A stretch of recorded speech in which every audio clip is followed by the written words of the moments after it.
But all was not well. The Chartreuse manuscript felt as large in his hands as a giant stone on his heart. How was he to make another all by himself? "Take comfort," said Brother Aelred. "Friends meet every misfortune joyfully and help to bear each other's burdens." And truly, Brother Hugo found this to be so.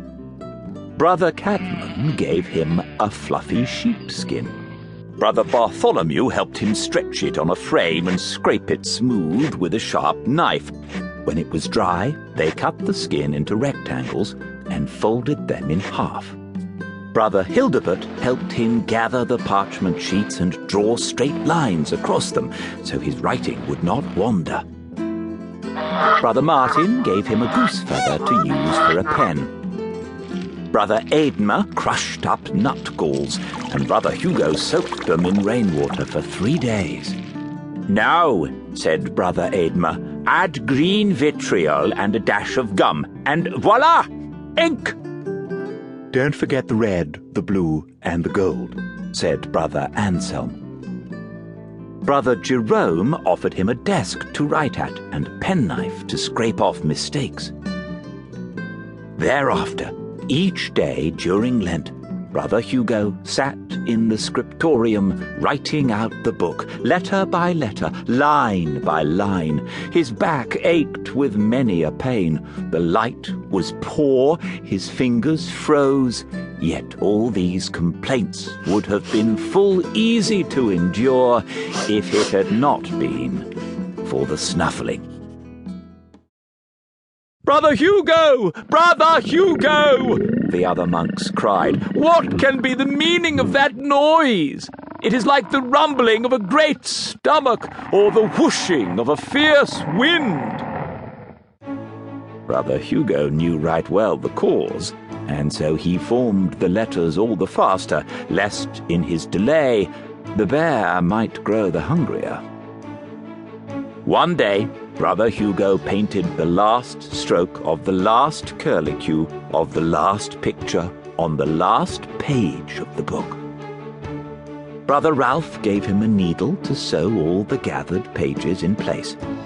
Brother Hugo bound it all together between 2 wooden boards covered in leather with 2 clasps to keep it shut. It was finished. "Well done, Brother Hugo," said the abbot. "The Grand Chartreuse will be most glad to have their book returned unto them." "Don't forget these," whispered Brother Felix. "We all added something." Thus Brother Hugo set out once more for the monastery of the Grand Chartreuse, this time with a full heavy sack. As Brother Hugo toiled up the path, he heard the snuffling that he right well expected. Shaking and quaking, he reached into his sack and brought forth a poem written by Brother Felix on a leaf of parchment. He tossed it to the bear and went quickly down the path. Yet even as he crossed the river, the bear was no further from him than when he began, but rather the closer. Brother Hugo pulled out another leaf, a sermon by Brother Ambrose, and threw it behind him. But he heard such smackings and munchings that he sped all the more, dropping poems and sermons and moral tales as he went. As fast as the monk ran, the bear, who was right glad and pleased with the brother's work, shambled the faster, and Brother Hugo's sack grew lighter all the while. Truly then did he begin to hasten.